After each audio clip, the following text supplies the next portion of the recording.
Bonsoir à tous, bienvenue sur Reflet TV. La Côte d'Ivoire s'apprête à écrire une nouvelle page de son histoire politique. Dans quelques jours, les électeurs ivoiriens seront appelés à choisir celui ou celle qui portera les destinées de la nation ivoirienne pour les 5 prochaines années. À ce moment charnière, Reflet TV ouvre un espace d'expression équitable républicain et citoyen consacré à la présentation des projets ou des programmes de société des différents candidats ou leurs représentants à la présidentielle ivoirienne. Ce soir, notre invité est Awa Domelo, ingénieur de renom, ancien ministre également, et puis ancien directeur général du Bureau national d'études techniques et de développement, le BNET. Il est aussi une figure du courant souverainiste et panafricaniste ivoirien. Son projet intitulé Souveraine la Côte d'Ivoire se veut une réponse à un double défi, celui de la dépendance économique et celui du développement inégal à travers 42 propositions structurées autour de 4 grands chantiers: la souveraineté économique, le renforcement du capital humain, la réforme de la gouvernance et la résilience climatique. Awa Domelo ambitionne de refonder la République ivoirienne sur un principe, celui de la dignité nationale et de l'indépendance assumée. Pendant 70 minutes, il aura l'occasion de détailler sa vision pour les Ivoiriens. Et ses choix également de répondre à toutes nos questions, des questions qui interpellent bien sûr, et de convaincre les téléspectateurs et futurs électeurs à cette élection du 25 octobre prochain. Bonsoir Awa Domelo. Bonsoir. Merci d'avoir accepté notre invitation. Merci. Alors bien avant d'entamer cette interview, je vous invite à regarder cet élément qui revient sur de grands moments de votre parcours politique. C'est maintenant. Né le 23 janvier 1958 à Bongouanou, Awa Domelo s'est forgé une réputation d'excellence académique avant d'entrer dans l'arène politique. Ingénieur des ponts et chaussées, docteur de l'École nationale des ponts et chaussées de Paris, il a longtemps incarné la compétence technique au service de l'État ivoirien. Sa rigueur et sa capacité à piloter de grands projets publics l'installent comme l'un de ces hauts cadres sur lesquels on peut compter quand il faut planifier l'avenir. Mais Domelo ne se contente pas des coulisses. Il s'implique très tôt dans la réflexion de la souveraineté économique et de la coopération sud-sud, thèmes qui deviendront sa marque politique. Awa Domelo va occuper pendant 13 années des postes clés au sein du FPI. En 1997, il crée son propre courant politique, la Renaissance. Un changement de courte durée, puisqu'en 2000, Domelo fait son grand retour pour être le conseiller du président du parti. Après la création en 2021 du Parti des peuples africains Côte d'Ivoire PPACI, il occupe les postes de conseiller des relations extérieures de Laurent Gbagbo et vice-président en charge de la promotion du panafricanisme jusqu'en 2025. Alors que la candidature de Laurent Gbagbo à la présidentielle de 2025 est menacée d'inéligibilité, Domelo ose l'impensable. Il écrit à son mentor pour proposer une candidature de précaution. Il craint qu'un boycott ou la politique de la chaise vide ne laisse le PPACI en marge. Sa démarche, qu'il présente comme un acte de responsabilité, provoque un tollé. La direction du PPACI nie l'existence d'un quelconque plan B, le met progressivement à l'écart, puis le démet de ses fonctions. Le 31 janvier, loin de se rétracter, il officialise sa propre candidature à la présidentielle tout en réaffirmant sa loyauté à Laurent Gbagbo, une posture d'équilibriste entre fidélité déclarée et défi assumé. En septembre 2025, le Conseil valide sa présence parmi les 5 candidats à la présidentielle. L'ingénieur devenu stratège politique incarne à la fois la loyauté à son mentor Gbagbo et la volonté d'ouvrir une voie autonome pour son parti et pour la Côte d'Ivoire. Mais Awa Domelo bénéficiera-t-il d'un soutien ? Voilà, de retour en plateau, nous aurons l'occasion de revenir sur les grands axes de votre programme de société. Mais avant, Awa Domelo, quelle est la philosophie générale de votre projet intitulé Souveraine la Côte d'Ivoire? Bien, la philosophie générale, c'est que dans ma vision de la future Côte d'Ivoire, nous voulons une Côte d'Ivoire démocratique, souveraine et panafricaniste. 3 objectifs stratégiques qui sont symbolisés par 3 dates importantes. 1960, la Côte d'Ivoire accède à l'indépendance, mais elle n'a pas suffisamment de cadres. Elle sous-traite une bonne partie de sa souveraineté à l'ancienne puissance coloniale. Contrairement à d'autres pays comme le Ghana, comme la Guinée, comme le Maroc ou comme l'Algérie, la Côte d'Ivoire a choisi de sous-traiter une bonne partie de sa souveraineté à l'ancienne puissance coloniale. Et donc, une dépendance économique est née et notre marge de manœuvre, c'était le développement de l'agriculture. La deuxième date importante, c'est 1990. La Côte d'Ivoire accède au multipartisme, mais après plusieurs années de culture du parti unique. Et donc, lorsqu'on accède au multipartisme, la culture politique reste toujours une culture du parti unique, qui est faite souvent de négation du droit à la différence.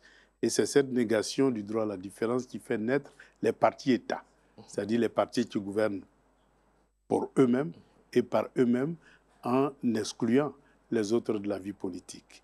Et donc, nous devons passer à un deuxième stade, c'est-à-dire le stade de la démocratie, où c'est le gouvernement du peuple, par le peuple et pour le peuple, indépendamment des différences politiques, ethniques ou religieuses.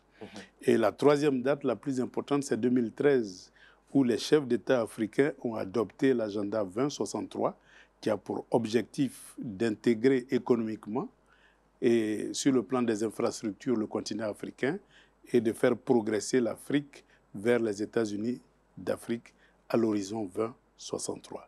Donc voilà les trois éléments clés, les trois dates indicatives qui jalonnent ma conviction et ma conception idéologique et ma vision de la future Côte d'Ivoire. Bien. Alors, vous parlez d'un modèle d'économie de matières grises opposé à celui des matières premières. Que faut-il comprendre?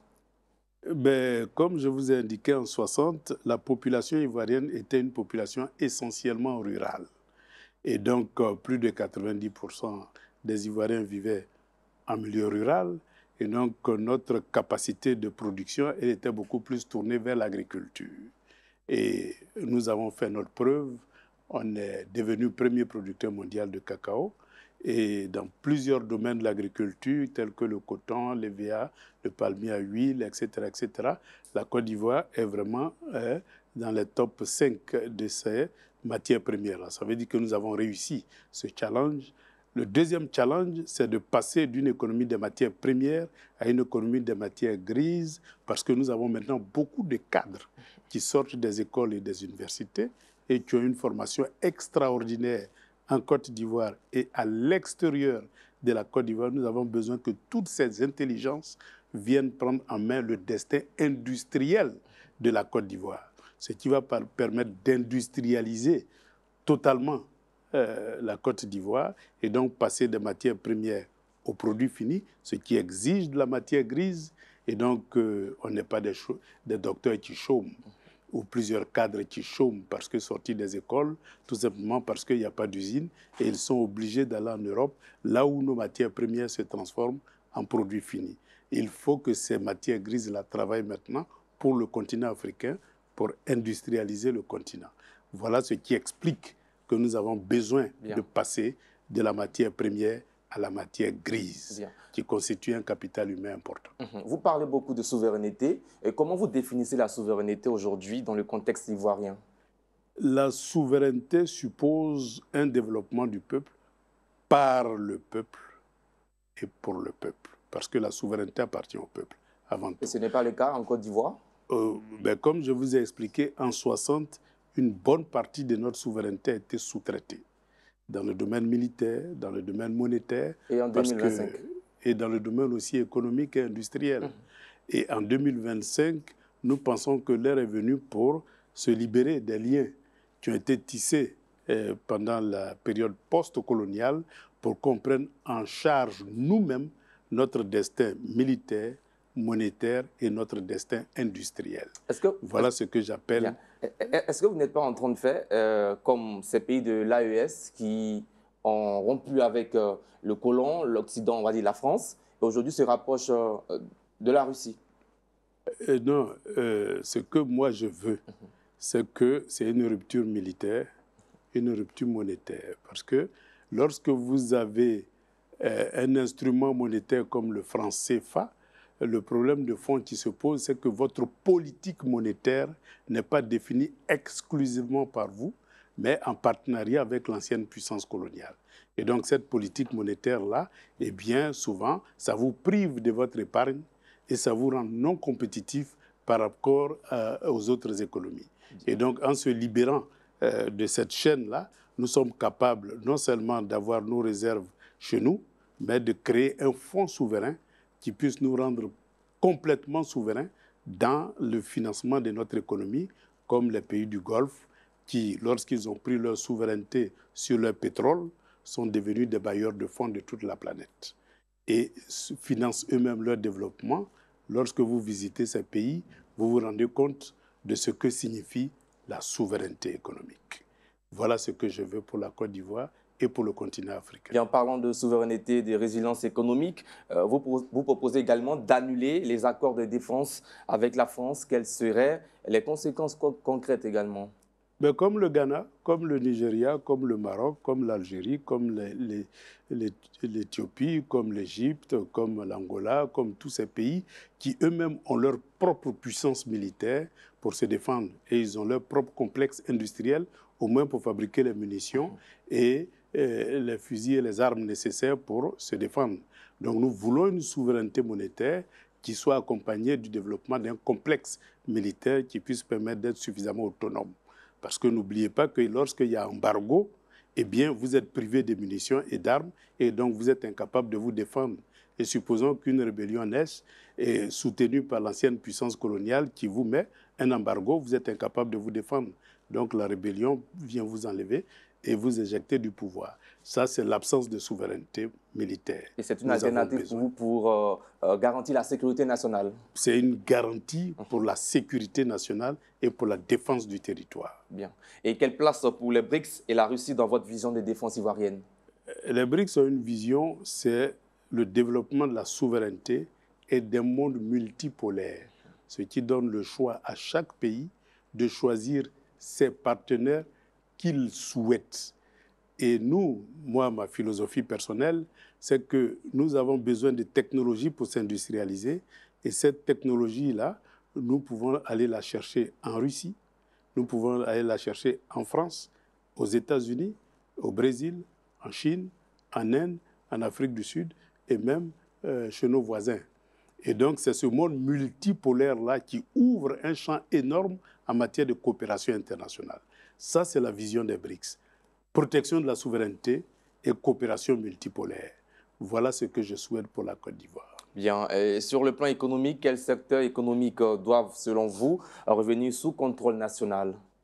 D'abord, toutes les matières premières, de mon point de vue, ne doivent plus sortir d'une manière brute de la Côte d'Ivoire. Il faut ajouter de la valeur à ces matières premières-là pour donner du travail à la matière grise nationale. Et deuxièmement, on a beaucoup de produits qu'on importe.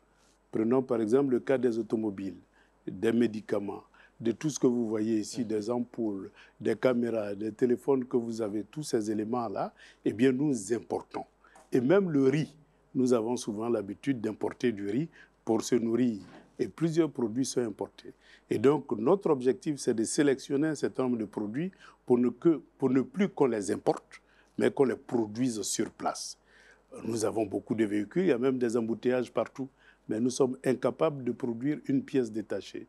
J'étais directeur général du BNED, souvent il y avait des chantiers qui s'arrêtaient parce qu'il y a des boulons d'un certain nombre de machines qu'on ne pouvait pas trouver en Côte d'Ivoire, il fallait aller en Allemagne pour aller les chercher et puis on attend que le boulon arrive. Nous sommes capables de fabriquer des boulons, nous avons l'Institut national polytechnique de Yamoussoukro qui a été conçu pour générer une technopole capable de produire toutes les pièces détachées et donc d'être suffisamment autonome en matière de production de pièces détachées et de montage de pièces détachées, pour moins qu'on ait des marques automobiles ivoiriennes. Comment comprenez-vous qu'après 60 ans, on n'a même pas une marque de véhicules dans les milliers de véhicules qui circulent en Côte d'Ivoire? Vous pensez qu'on a les moyens?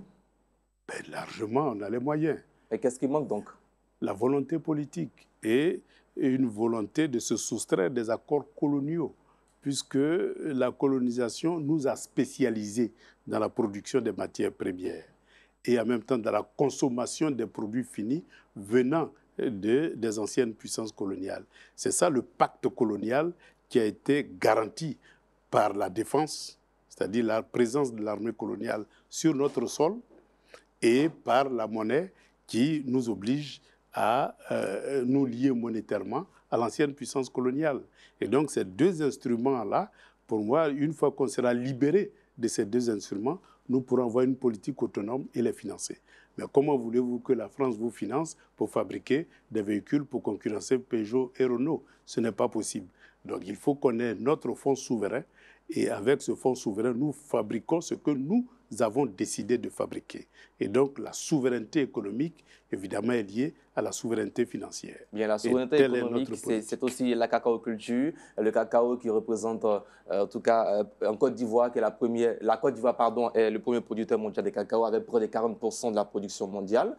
Quelle est votre vision pour ce chantier? Aujourd'hui, le prix du cacao, le kilogramme est à 2800 francs CFA. Est-ce que vous proposez mieux? Ben évidemment. Et par quel mécanisme? Évidemment. Lorsqu'on retourne en 60, la paysannerie, très peu savait lire et écrire. Moi, je me souviens, dans ces années-là, au début des indépendances, il y avait des villages. Quand vous recevez une lettre, vous êtes obligé d'aller en ville pour faire lire la lettre. Ça veut dire que lire et écrire n'était pas le point fort de cette population paysanne-là. Mais aujourd'hui, les paysans ont des enfants qui sont là à l'école. Donc, on peut passer d'une agriculture paysanne à une agriculture moderne, c'est-à-dire créer des entreprises modernes. Et les enfants des paysans sont capables non seulement de produire, mais eux-mêmes d'aller chercher là où on vend ces produits-là au mieux. On paye le cacao à 2800, mais sachez que sur le marché international, c'est à 6000 au moins le kilo. Et lorsque vous allez en Russie ou en Biélorussie, les prix montent. Vous allez en Chine, vous avez des prix intéressants. Donc le producteur peut lui-même, soit seul ou collectivement en coopérative, ou avec l'appui des PME nationaux spécialisés, eh bien se lancer dans la commercialisation de ces produits-là. Ce qui fait qu'au lieu de 2800, eh bien c'est 6 000 francs, déduction faite des coûts de transport, de l'assurance et du fret. Et donc ça permet de s'enrichir beaucoup plus et donc de réinvestir pour transformer sur place ces matières premières en produits finis et s'approvisionner de technologies modernes pour accroître la production et la productivité et diversifier aussi bien du cacao au vivrier, du vivrier à l'élevage et de l'élevage à la pêche. Donc nous avons là une dynamique de diversification horizontale mais verticale. Et donc ça peut permettre d'engager un processus de développement autocentré et autonome, c'est ce que j'appelle la souveraineté dans le domaine du cacao. Et donc, nous devons passer d'une économie cacaoyère à une économie du chocolat. Et vous pensez qu'on a la main-d'œuvre adéquate en Côte d'Ivoire? Évidemment. Aujourd'hui, si les Ivoiriens, par exemple, vous donnent 5 ans, est-ce qu'en 5 ans, on pourra mettre en place ce projet? Aujourd'hui, vous avez près de 400-500 000 diplômés chaque année. Et il n'y a que 100 000 qui ont de l'emploi. Donc, on a un volant des jeunes. Imaginez-vous tous ces jeunes-là, eh bien, nous pouvons les utiliser pour le développement industriel avec un minimum de formation qualifiante, puisque c'est des diplômés, mais ils n'ont pas de qualification. Il faut passer donc du diplôme à la qualification pour leur donner du travail dans les usines. Et ça, cela est possible puisqu'on a des grandes écoles et nous serons en partenariat avec plusieurs écoles dans le monde. Et aujourd'hui, avec l'intelligence artificielle, former professionnellement une personne n'est pas quelque chose de compliqué. Et donc, nous pouvons à distance faire des formations de courte durée pour qualifier nos jeunes et les mettre directement au travail. Bien. Et quelle politique pour donner du souffle aux entreprises ivoiriennes qui souffrent assez? Les entreprises ivoiriennes souffrent de plusieurs facteurs. D'abord, les coûts de production. Les coûts de production, vous avez le carburant qui coûte cher. Or, n'importe quel entrepreneur, évidemment, sa première dépense, c'est le déplacement vers le lieu du travail et du lieu du travail vers le consommateur. Donc, le coût du carburant est un élément important. Et aujourd'hui, quand vous voyez en Côte d'Ivoire le prix du litre de carburant, eh bien, vous voyez que ce n'est pas du tout compétitif.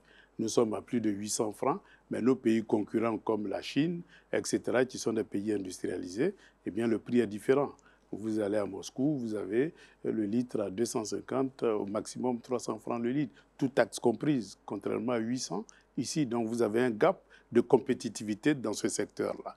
Pourtant, nous avons du pétrole, comme la Russie. Et qu'est-ce qu'on fait? On extrait le pétrole. Comme c'est des concessions, ça ne nous appartient pas, on l'exporte. Et pour faire tourner notre société ivoirienne des raffineries, on est obligé, on exporte notre brut et on est obligé d'importer du brut pour alimenter notre cire. c'est une aberration qu'il faut corriger. Et donc, c'est toutes ces aberrations-là qui vont permettre de baisser le coût, le prix du pétrole. C'est comme l'électricité. L'électricité, c'est à peu près du thermique et de l'hydraulique. Le thermique, c'est le gaz. Le gaz que nous utilisons pour alimenter nos centrales, c'est du gaz qui a été concédé à des opérateurs privés qui produisent le gaz et nous l'achetons comme si nous l'achètions à l'extérieur de la Côte d'Ivoire. Donc le coût évidemment est élevé. Et donc lorsque vous produisez de l'électricité avec du gaz à prix élevé, à la sortie, vous avez du courant qui coûte cher. Est-ce que l'énergie solaire est une solution? L'énergie solaire est un moyen de diversification. Mais son défaut, c'est que ce n'est pas une énergie stable. Pour la stabiliser, il faut dépenser un peu plus en matière de batterie, d'accumulation. Tout ceci est possible, mais c'est une question de compétitivité, rapport qualité-prix. Et le gaz est un moyen efficace, ainsi que le nucléaire et d'autres moyens tels que l'hydraulique, puisque l'eau, vous ne payez pas, c'est des cours d'eau. Et donc, tout ce potentiel-là permet d'avoir une diversification, un mix énergétique qui permet d'avoir un prix compétitif pour nos usines. Et donc, il faut pouvoir reprendre en main notre secteur gaz pour qu'on puisse baisser le prix de l'électricité pour que nos entreprises soient compétitives. Le troisième élément important, c'est le coût du crédit. En Côte d'Ivoire, lorsque vous voulez du crédit pour faire fonctionner votre usine, c'est des taux qui vont jusqu'à 12-17%. Contrairement à la Chine, où vous avez des taux de crédit de l'ordre de 3%. À l'Europe, où souvent le taux de crédit est négatif. Donc, vous ne pouvez pas être compétitif tant que vous n'avez pas repensé votre politique financière. Et donc, repenser cette politique financière-là nous amène à aller vers les zones franches qui permettent donc d'avoir des prix administrés pour permettre à nos entreprises d'être compétitives.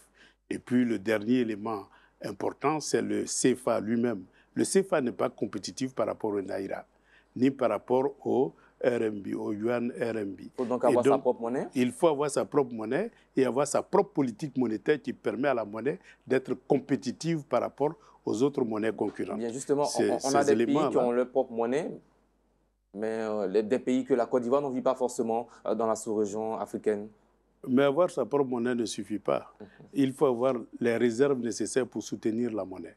Nous, la Côte d'Ivoire, on a la chance, on est premier producteur mondial de cacao, donc nous avons suffisamment de réserves pourvu que la vente du cacao nous revienne aux Ivoiriens, puisqu'aujourd'hui, c'est quelques multinationales qui tirent le maximum et qui exportent leurs richesses hors du pays, compte tenu des accords de coopération monétaire et des accords le code d'investissement.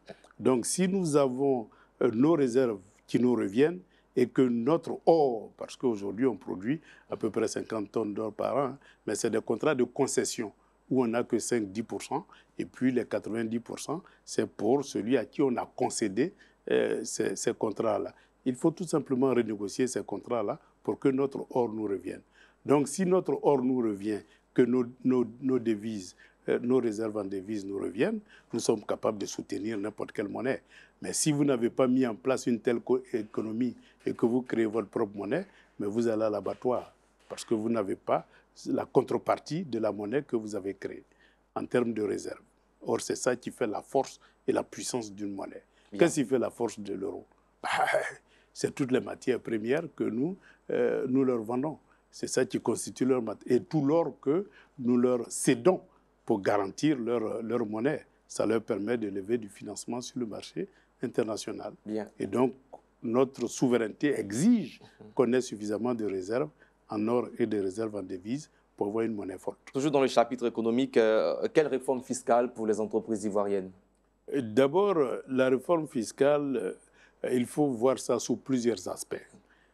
Parce qu'il y a le passage de l'économie informelle à l'économie formelle.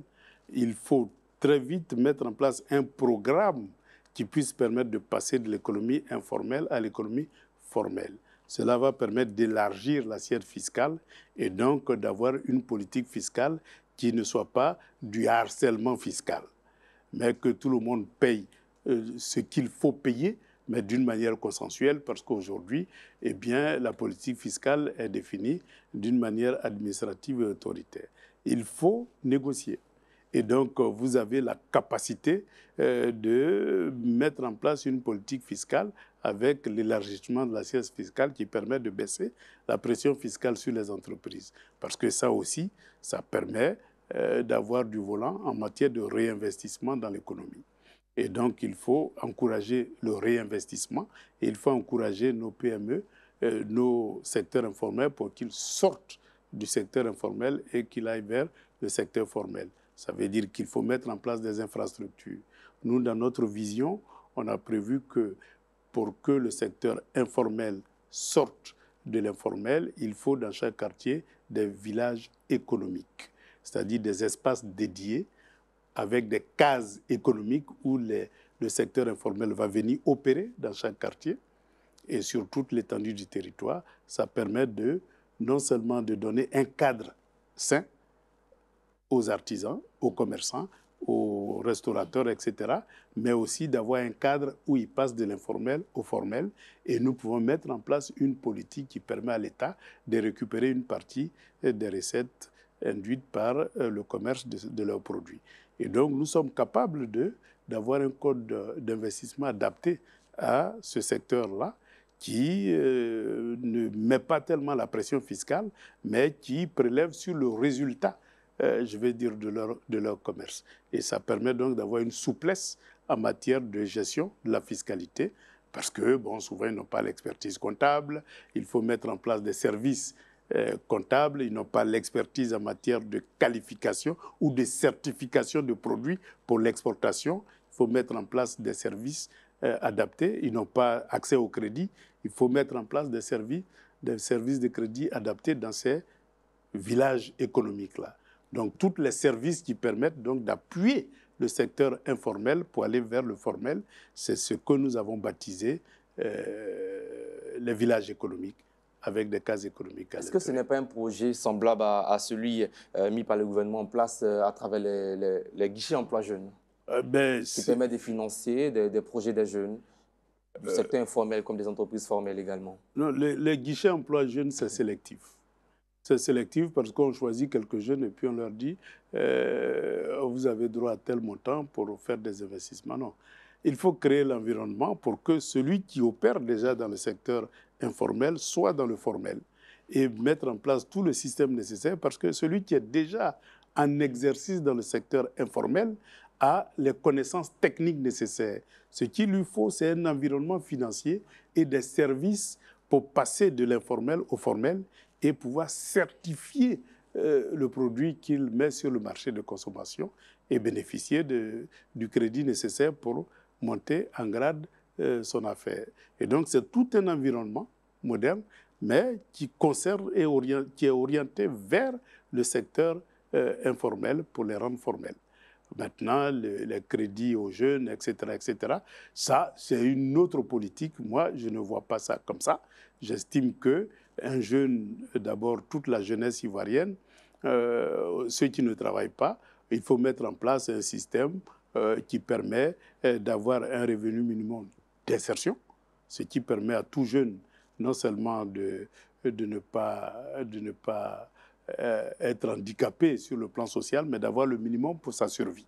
Et donc, à partir de là, il faut créer un environnement qui puisse permettre d'avoir accès au crédit et d'accompagner le jeune dans son cursus de création d'entreprise. Donc, il faut mettre en place des start-up, des incubateurs d'entreprise et des pépinières d'entreprise. Bien. Alors, nous allons maintenant parler de la question de la dette ivoirienne, cette question qui divise tant.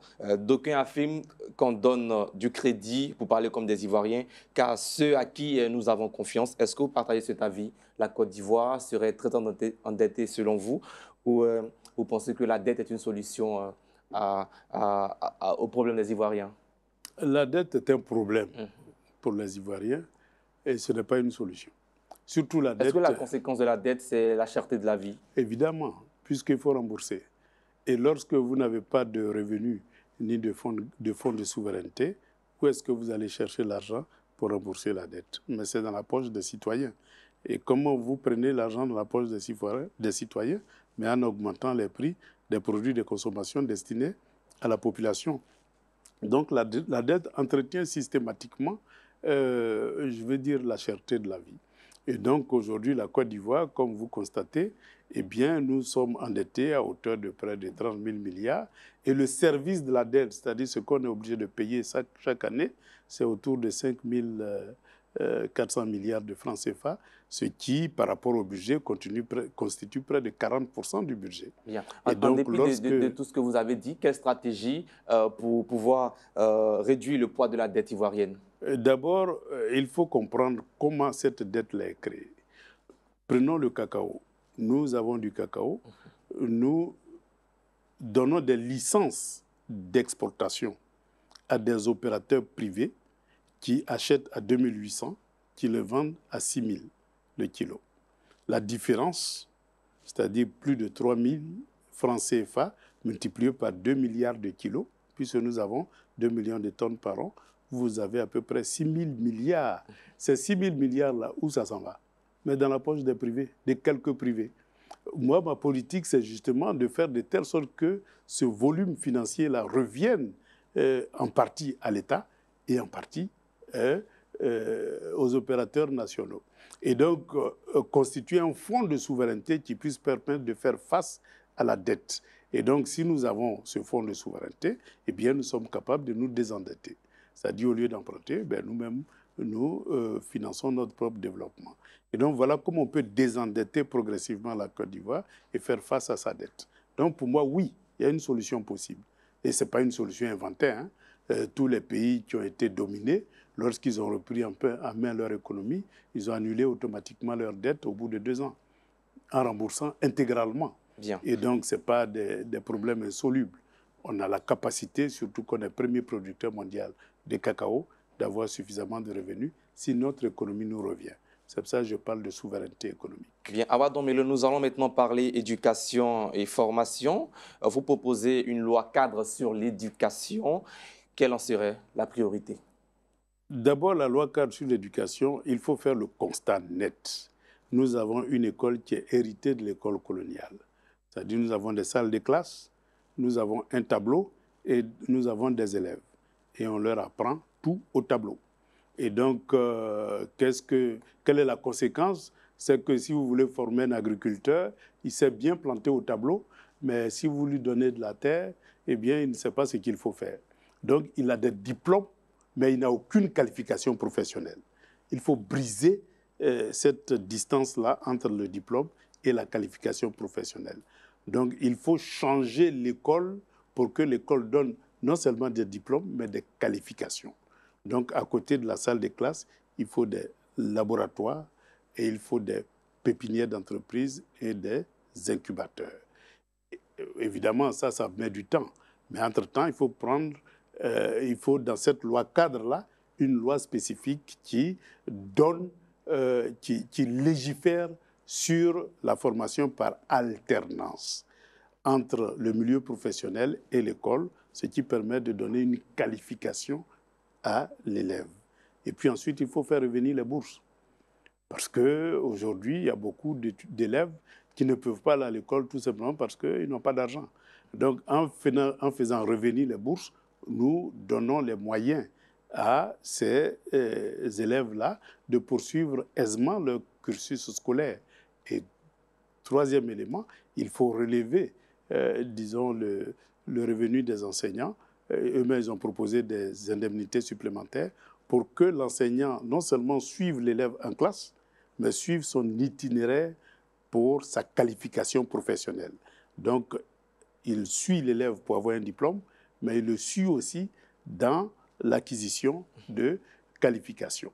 Et donc, c'est, je dirais, un double travail qui a besoin d'être rémunéré.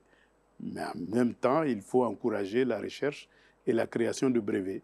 Parce que un pays, la santé économique d'un pays se mesure par sa capacité à produire des brevets.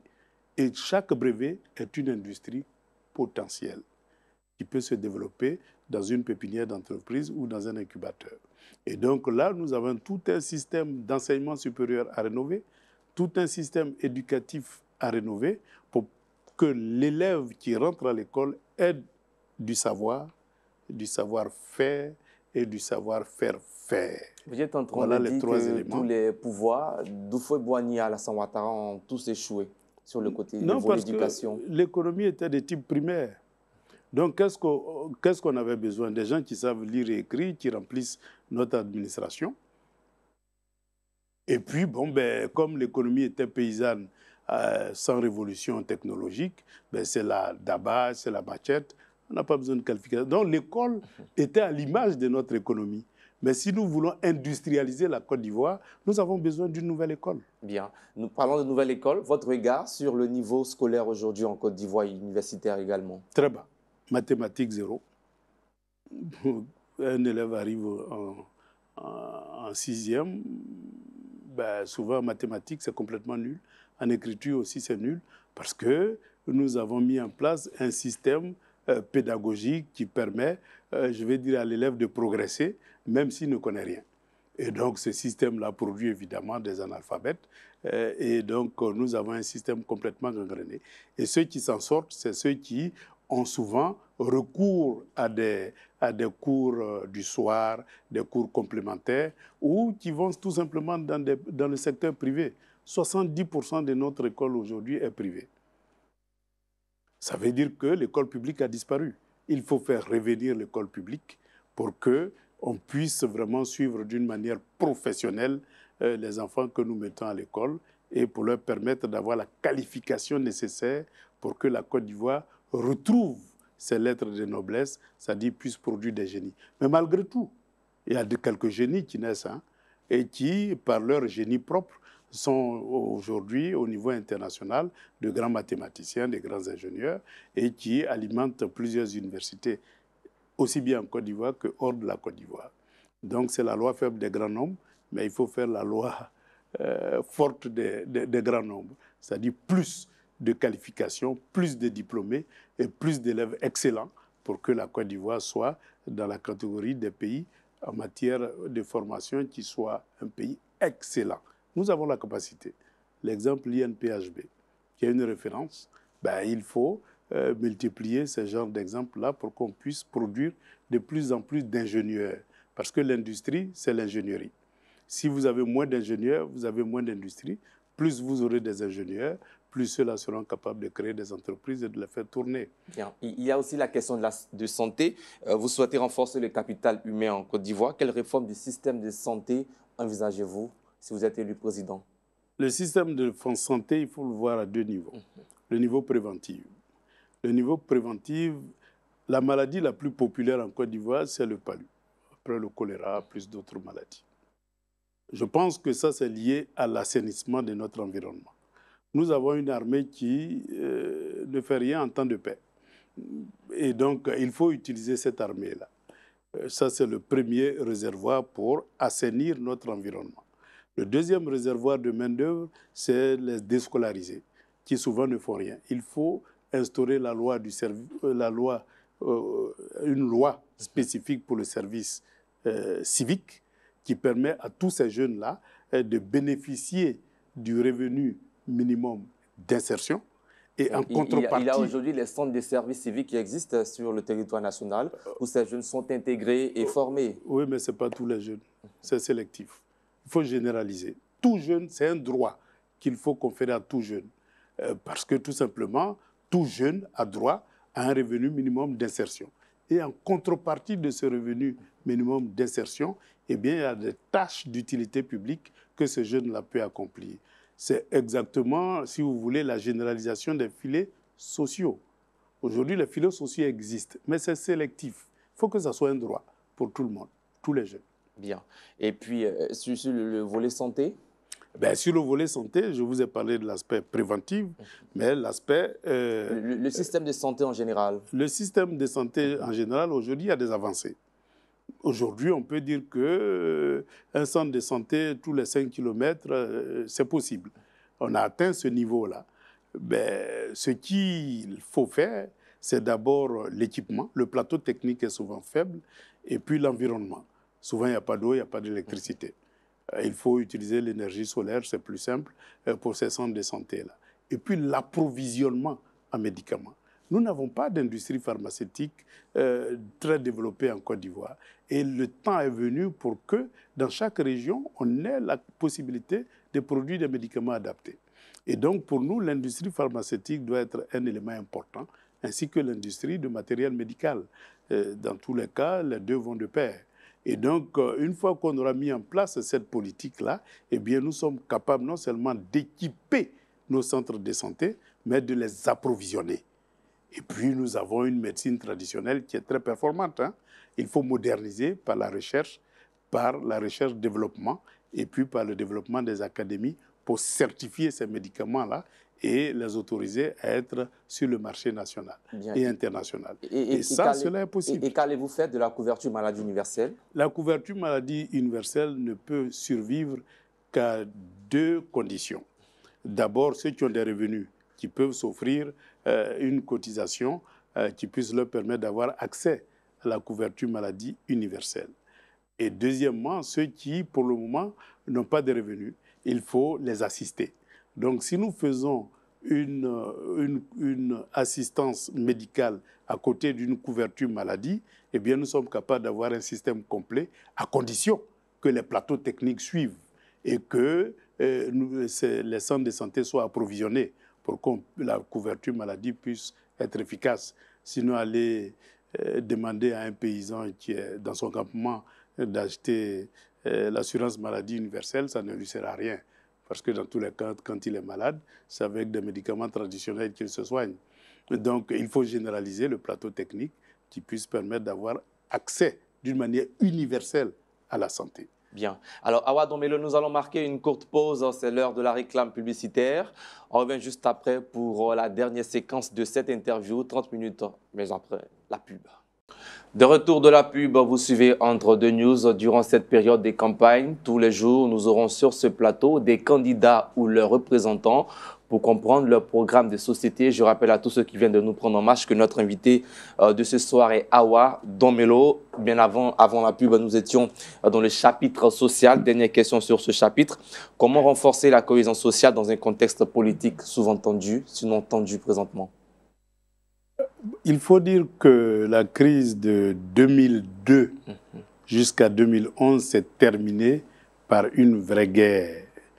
Et donc, cette guerre-là a divisé la nation ivoirienne en deux camps. Ceux qui ont pris le pouvoir et ceux qui ont été éjectés du pouvoir. Et cette crise-là, eh bien, jusqu'à aujourd'hui, ne s'est pas refermée parce qu'il y a eu la commission dialogue, vérité et réconciliation qui avait été mise en place. Et dirigé par le Premier ministre Konambani. Bien. Et donc, qui a identifié l'ensemble des victimes, l'ensemble des bourreaux, mais il n'y a pas eu de relais pour passer d'une justice vers une justice transitionnelle qui puisse permettre donc non seulement de mettre face à face bourreaux et victimes et d'aller vers la réparation des victimes ou de demande de pardon et d'acceptation de pardon. Tant que ce processus-là n'est pas allé jusqu'à terme, eh bien, nous avons une Côte d'Ivoire qui reste toujours déchirée en deux. Et la méfiance a atteint un niveau tel que même lorsque vous allez chez un voisin, vous avez peur même de boire de l'eau. Parce que ce mur, cette méfiance-là continue de persister dans l'opinion et on se regarde beaucoup plus en ennemi qu'en patrie de la vraie fraternité. Il faut aller jusqu'au bout du processus. Et donc, moi, je propose deux instruments. D'abord, une loi d'amnistie, mais qui n'amnistie pas tous les crimes. Et il est bien évident. Certains politiques ont été amnistiés. Laissez-moi aller jusqu'au bout de ma logique. Une loi d'amnistie générale pour apaiser les tensions et puis une loi pour réhabiliter les leaders politiques qui ont perdu leurs droits politiques. Et ça permet de baisser la tension. Mais en même temps, il faut mettre en place une justice transitionnelle pour que les crimes qui n'ont pas été pardonnés par la loi d'amnistie puissent être pris en charge par une justice transitionnelle en reprenant le dossier du CDVR et donc en mettant face à face bourreaux et victimes. Et qu'on puisse identifier les victimes, réparer les dommages et les pertes subies et aller vers un processus de pardon accepté mutuellement qui puisse permettre donc d'éponger, je vais dire, cette crise-là et de retrouver la fraternité entre les Ivoiriens. Et donc voilà comment est-ce que nous pouvons opérer pour aller vers une véritable réconciliation. Sans condamner les accusés. Sans condamner les accusés. Si c'est pardonné, il n'y a plus de condamnation. Mais si une victime dit que non, je ne pardonne pas, ben la justice prend le relais. Et donc la justice prend le relais et puis la justice juge en fonction des crimes que la personne a commis. Donc il faut mettre face à face bourreau et victime. Bien. Nous sommes bien sûr dans le chapitre gouvernance publique et démocratie. Et quelles réformes institutionnelles pour garantir l'indépendance de la justice ivoirienne? Il faut mettre en place un comité des sages. Le comité des sages, c'est d'abord les anciens chefs d'État, les partis politiques les plus influents, quelques leaders religieux et traditionnels, et puis de la société civile. Évidemment, là, vous avez toute la diversité de la Côte d'Ivoire dans un conseil que nous appelons Conseil des sages. Dans certains pays, on appelle ça gardien de la Révolution, dans d'autres, c'est Conseil d'État. Ça prend plusieurs noms dans plusieurs pays.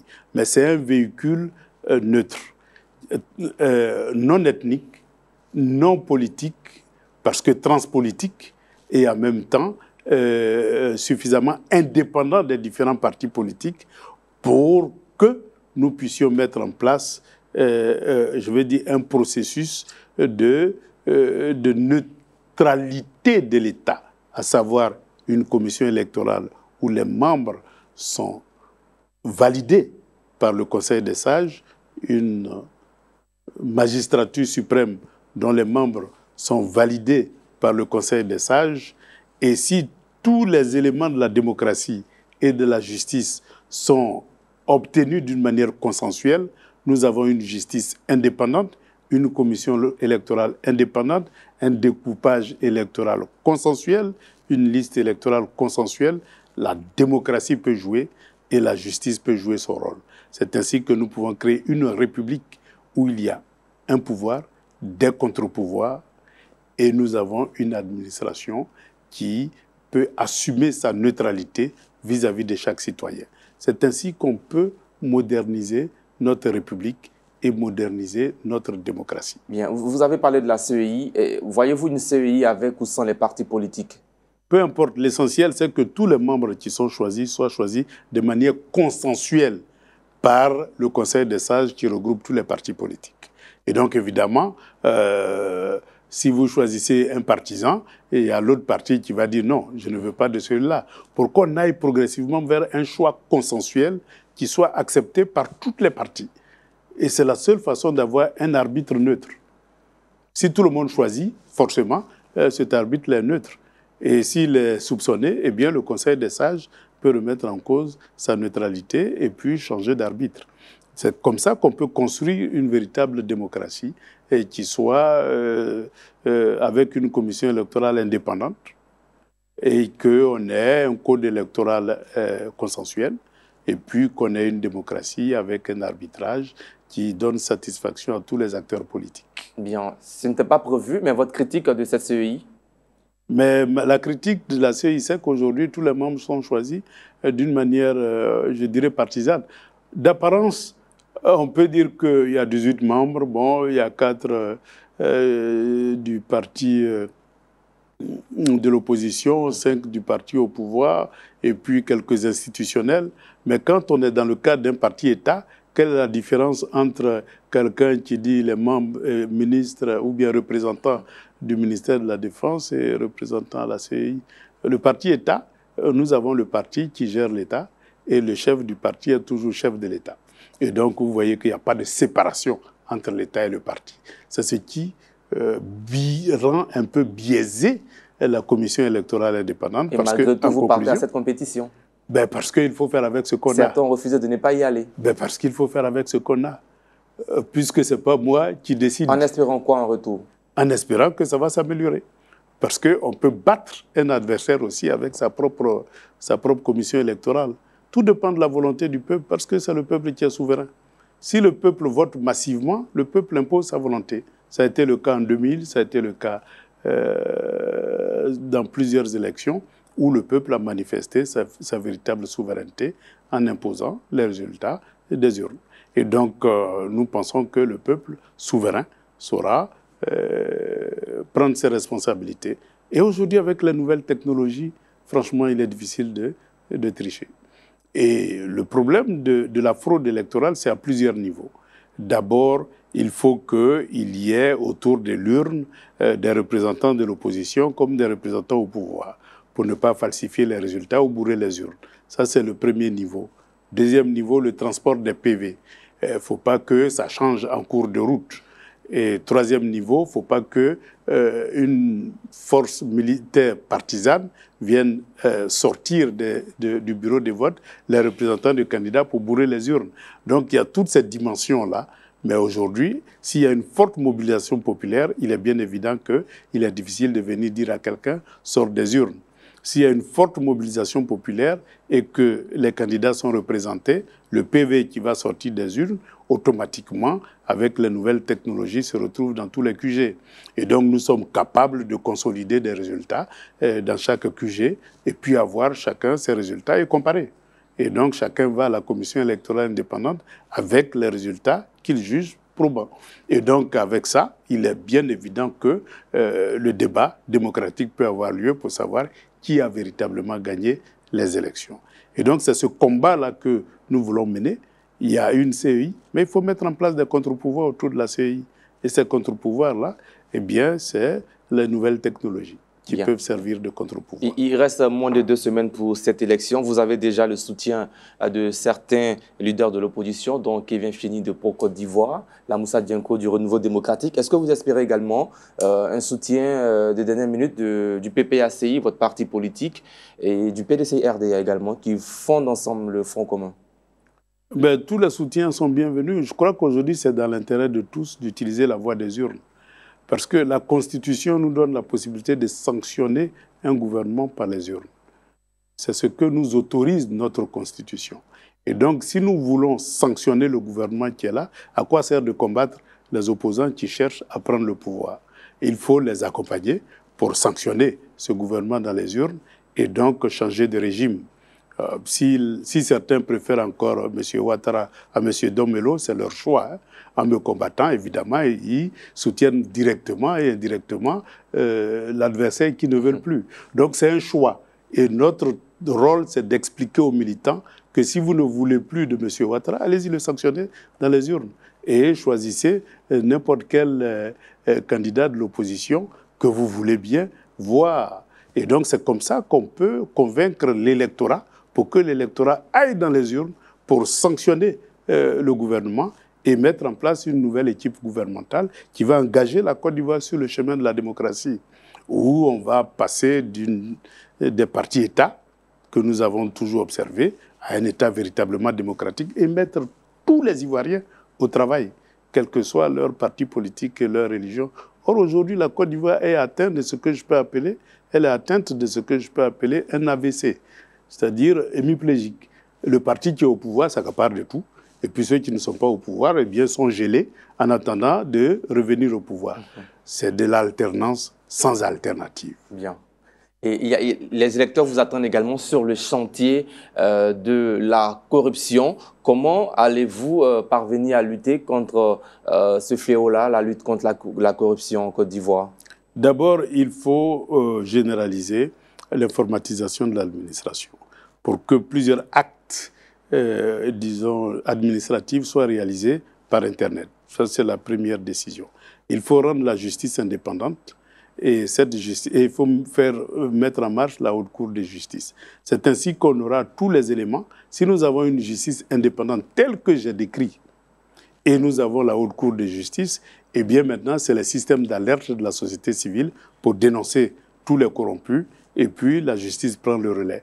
Vous savez, il y a des pays comme le Cap-Vert ou le Botswana qui ont éliminé complètement la corruption, mais par des mécanismes d'alerte et des mécanismes de sanctions qui puissent permettre d'éradiquer progressivement la corruption. Et puis, bon, il faut faire face à l'ensemble des problèmes sociaux qui exerce aussi une forte pression sur les cadres et qui souvent sont obligés soit de se laisser corrompre pour faire face aux problèmes sociaux ou de se laisser entraîner dans des circuits tels que le margouillat pour être surendetté et puis finalement être incapable de faire face à ses responsabilités de serviteurs de la nation. Donc il y a un certain nombre de fléaux qu'il faut qu'on élimine dans notre société. C'est pour ça que ma politique sociale, elle est robuste, parce qu'avant tout, je suis socialiste. Bien, il y a aussi le chantier de la résilience climatique et développement durable.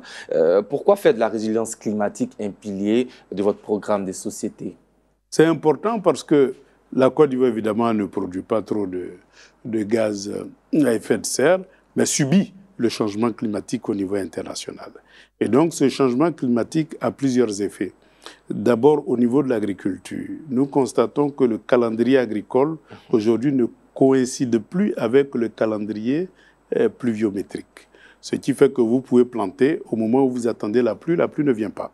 Et donc, vos plantations, ce que vous avez planté meurt. Ou bien vous plantez et au moment où vous ne vous attendez pas à la pluie, elle vient en abondance.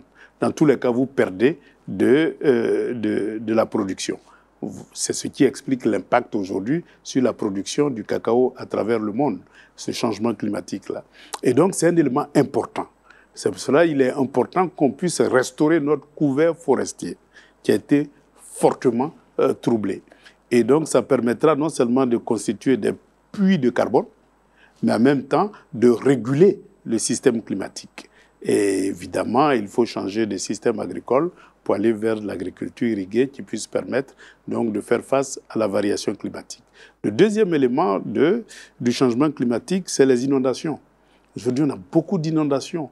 C'est-à-dire qu'on a calculé les caniveaux en tenant compte... C'est plus concentré sur Abidjan, ces inondations. Oui, parce qu'il y a un problème de perméabilisation du sol à Abidjan.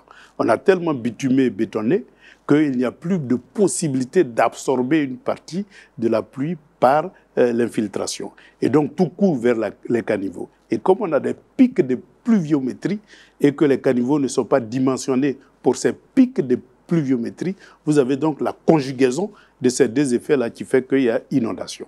Et donc, lorsqu'il y a inondation, c'est une catastrophe naturelle. Et souvent, ça détruit les côtes et ça détruit des maisons et ça inonde nos villes. Donc, il faut des systèmes d'alerte précoce et des systèmes d'intervention. Comme j'ai dit, nos militaires en temps de paix doivent être des véritables guerriers contre les catastrophes naturelles et contre la pauvreté. L'une des conséquences des inondations, c'est aussi la mauvaise gestion des déchets.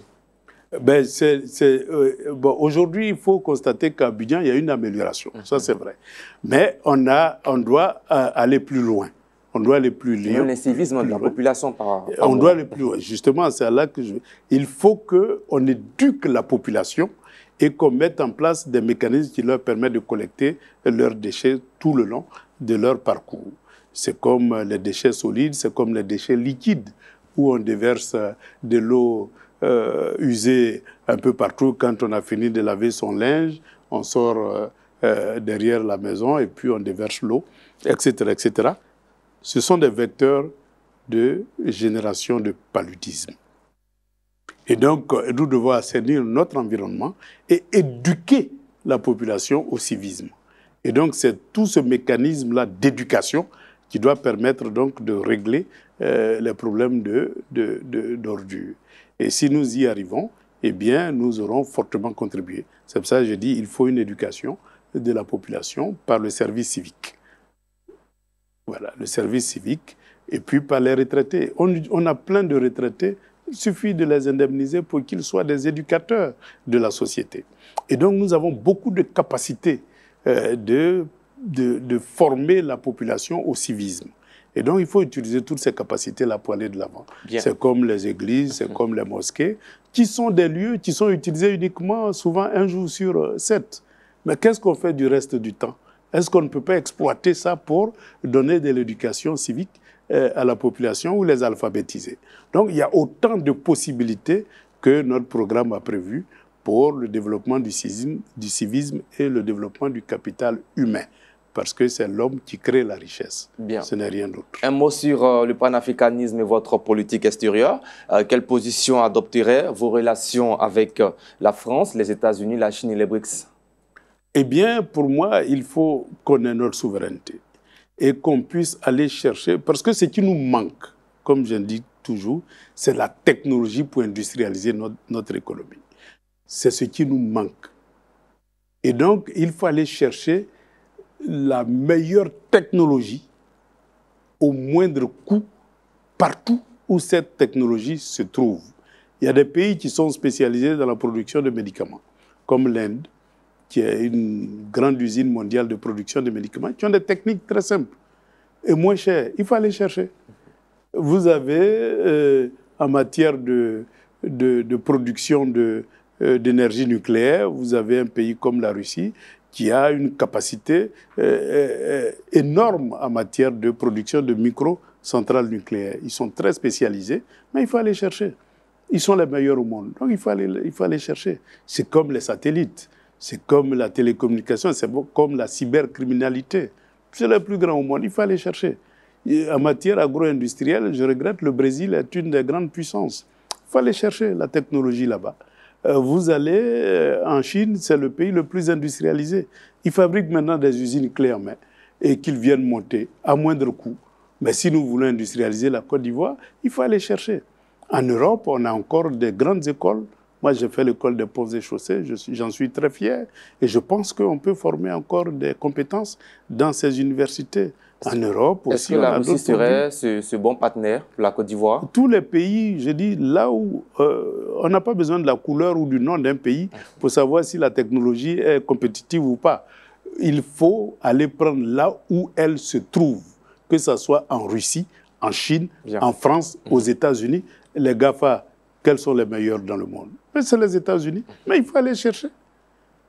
On n'a pas besoin de se dire, comme c'est les États-Unis, je ne vais pas. Il faut aller chercher parce qu'ils sont les meilleurs. Et donc, dans plusieurs secteurs, il y a des meilleurs, il y a des champions mondiaux. Il faut aller prendre leur technologie pour que la Côte d'Ivoire et l'Afrique soient parmi les pays et les continents les meilleurs au monde. Pour être les meilleurs au monde, il faut prendre les meilleurs de chacun. Et si nous prenons le meilleur de chacun, nous devenons le meilleur des meilleurs. Bien. Alors, dernière question sur ce chapitre, quittant l'Europe, les États-Unis. Venons en Afrique maintenant. Nous avons l'Alliance des États, la Confédération de l'Alliance des États du Sahel, AES. Quelle relation allez-vous mettre en place entre la Côte d'Ivoire et ces pays? Et puis, est-ce que vous envisagerez quitter la CEDEAO, qui est la Communauté économique des États de l'Afrique de l'Ouest? Aujourd'hui, en Afrique de l'Ouest, on a l'AES. On a la CEDEAO qui sont opposés. Il y a une fracture. Le plus important, c'est de chercher les identités remarquables de ces deux organisations et de bâtir une nouvelle organisation. Parce que nous devons aller vers, de mon point de vue, vers une nouvelle organisation de l'Afrique de l'Ouest sur la base de l'ECO. Puisque sur l'ECO, il y a un consensus entre tous les pays de la CEDEAO. Sur cette base-là, on peut... L'ECO qui peine à être mise en place. Parce qu'il y a certains pays qui ne sont pas encore souverains et donc qui empêchent la mise en place de l'ECO. C'est tout. Si la Côte d'Ivoire accède à la souveraineté, en tant qu'une économie très forte en Afrique de l'Ouest, elle peut entraîner tous les pays francophones dans cette dynamique de l'ECO. Et je pense que la Côte d'Ivoire est le dernier verrou pour qu'on puisse adopter l'ECO. Et si la Côte d'Ivoire devient souveraine, on aura notre ECO. Comment les États-Unis se sont construits? C'est sur la base du dollar. Ceux qui ont adopté le dollar sont devenus membres des États-Unis d'Amérique. Et donc, d'un petit groupe d'États, aujourd'hui, tous les États d'Amérique sont devenus membres des États-Unis d'Amérique. C'est cette dynamique-là qu'il faut créer. Donc, l'ECO servira de base à une dynamique confédérale au niveau de l'Afrique de l'Ouest et nous irons véritablement vers une nouvelle organisation que je souhaite que ce soit une confédération des États de l'Afrique de l'Ouest. Mais ça, c'est ce que je souhaite. Mais il faut échanger avec les autres pays pour arriver vers un consensus d'une nouvelle organisation qui puisse intégrer la CEDEAO et l'AES dans une nouvelle mouture. Et donc, on aura un parlement, on aura une banque centrale, on aura une banque d'investissement, on aura un système d'échange mutuel, etc., etc., et une défense commune pour faire face au djihadisme. Et donc, si nous avons une défense commune, nous sommes capables de faire face aux menaces djihadistes et aux problèmes sécuritaires, surtout dans l'espace CEDEAO, pour qu'on puisse circuler librement, sans le danger que représente le djihadisme aujourd'hui. Bien, nous allons terminer, chuter avec ce dernier chapitre. Il s'agit du fonds souverain. C'est un rêve que vous nourrissez. Sur sa faisabilité et la gouvernance, Monsieur Don Melo, vous proposez la création d'un fonds souverain par des revenus de matières premières et excédents commerciaux. Mais concrètement, dans un contexte où la plupart de ces ressources sont déjà engagées dans des partenariats avec des multinationales, comment comptez-vous récupérer ce contrôle sans provoquer un choc économique ou diplomatique? Mais c'est ce que j'appelle la souveraineté économique. Les licences, pourquoi on les donne aux multinationales? Entre nous, ça ne se justifie pas. Vous imaginez une multinationale qui a une licence qui part de 2023 à 2030. Est-ce que vous allez interrompre cette licence? Les licences sont renouvelables. C'est comme les concessions, c'est à durée déterminée. Et donc, c'est une question de négociation. Je vous renouvelle votre licence ou pas. Ça, c'est la volonté souveraine des États. Donc, je peux décider de ne pas renouveler une licence. Je peux décider de mettre fin à un contrat de concession. Pourquoi? Parce qu'il y a beaucoup de ressources qui s'échappent de ces licences-là et qui ne reviennent pas à la Côte d'Ivoire. Moi, mon souhait, c'est que ces énormes ressources aillent vers un fonds souverain. Je prends le cas du gaz ou du pétrole ou de l'or, de l'exploitation. Quand vous prenez un contrat de concession d'or, la Côte d'Ivoire a peut-être 10%. Et puis, celui qui a découvert, enfin bref, l'or, excusez-moi, mais si vous investissez même 1 milliard pour découvrir 100 milliards, je crois que la justice veut que votre part soit égale à 1 milliard et que la part nationale soit, je vais dire, 99 milliards. Mais c'est complètement l'inverse. C'est-à-dire qu'on a 5-10%, et puis bon, ben, celui qui a investi 1 milliard a 90% de notre ressource en or. Or, ça, c'est des devises qui peuvent alimenter un fonds souverain. Donc, nous avons beaucoup de possibilités à partir de nos matières premières de constituer un fonds souverain. C'est ce que les pays arabes font, c'est ce que la Norvège fait, c'est ce que tous les pays qui ont un fonds souverain font. Et ces fonds souverains-là, c'est ça qui constitue la base de leur souveraineté financière. Bien. Et en même temps la base de financement de leur souveraineté économique. Bien. Et donc je crois que ce qui a pu être réalisé ailleurs, sans grandes ressources, nous on a le pétrole, le gaz, le cacao, le café, le coton, l'anacarde, le palmier à huile. Bien. On a énormément de richesses. Dernière question avant votre dernier message aux électeurs, aux téléspectateurs ivoiriens.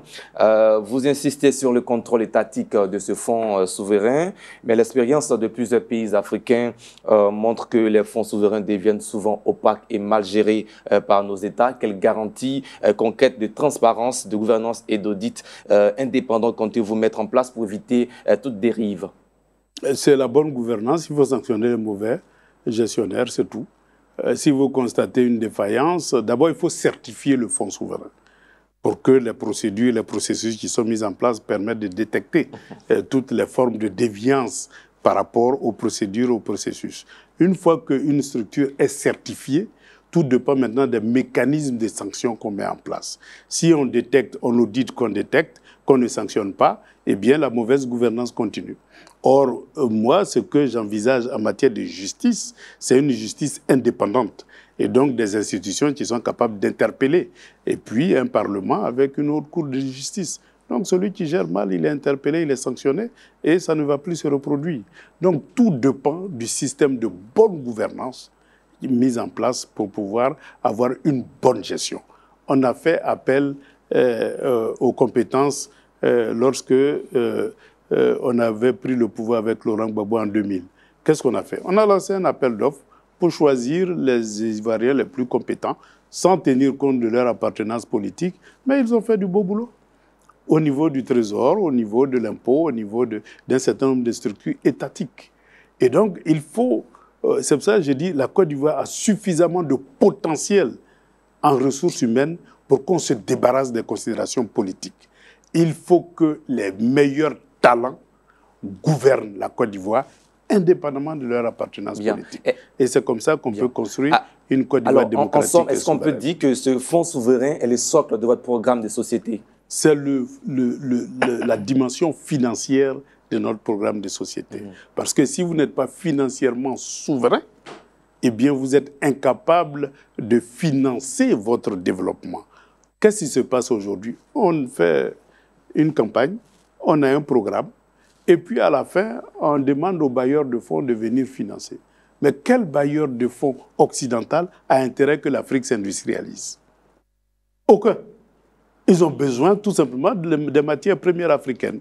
Mais ils n'ont pas besoin que l'Afrique s'industrialise. Donc si nous n'avons pas une capacité d'industrialiser la Côte d'Ivoire ne sera jamais industrielle. Évidemment, il y aura quelques industries, mais de l'extérieur par l'extérieur. Mais jamais potentiel industriel de l'intérieur par l'intérieur, pour l'intérieur et pour le continent africain. Bien, Awa Don-Melo, nous sommes au terme de cette interview. Mais dernière question, si vous êtes élu au soir du 25 octobre prochain, quelle serait votre première action symbolique qu'allez-vous poser? D'abord, comme je dis, il faut une loi d'amnistie générale et un processus de réconciliation par une justice transitionnelle. Ça, c'est le b.a.-ba, parce que la méfiance est telle qu'il faut briser ce mur de méfiance-là pour faire de la Côte d'Ivoire la patrie de la vraie fraternité. Et deuxièmement, au niveau économique, il faut réviser toutes les licences et les contrats de concession pour créer ce fonds souverain-là. Et troisièmement, il faut mettre en place un système minimum pour mettre tous les Ivoiriens au travail. Tous les jeunes déscolarisés au travail, il faut une loi sur le service civique et le revenu d'insertion, le revenu minimum d'insertion pour que chaque citoyen soit souverain individuellement. Parce que la souveraineté, elle est d'abord individuelle avant d'être collective. Si vous avez une population qui est dépendante, il est bien évident que votre souveraineté est assise sur du sable mouvant. Bien. Voilà un peu les grandes décisions qui vont caractériser la mise en place de la souveraineté individuelle et de la souveraineté collective pour aller vers une souveraineté industrielle. Bien, en 30 secondes rapidement, un mot aux Ivoiriens. Eh bien, l'appel que je lance à l'ensemble des Ivoiriens, c'est que vous avez le choix entre une gouvernance que je peux appeler de droite, qui désengage l'état de la production et donc qui laisse chacun à son sort, et une gouvernance où l'État intervient pour non seulement assurer la souveraineté individuelle, mais la souveraineté collective. Et donc ce choix-là, c'est à travers les urnes que vous devez effectuer votre choix. Donc j'appelle tous les Ivoiriens à se rendre dans les urnes pour faire le bon choix. Et le bon choix s'appelle Don-Melo. Merci Awa Don-Melo d'avoir répondu une à toutes nos questions. Et chers téléspectateurs, ainsi marque la fin de cet entretien exclusif avec Awa Don-Melo, candidat à la présidentielle ivoirienne d'octobre prochain, du 25 octobre prochain.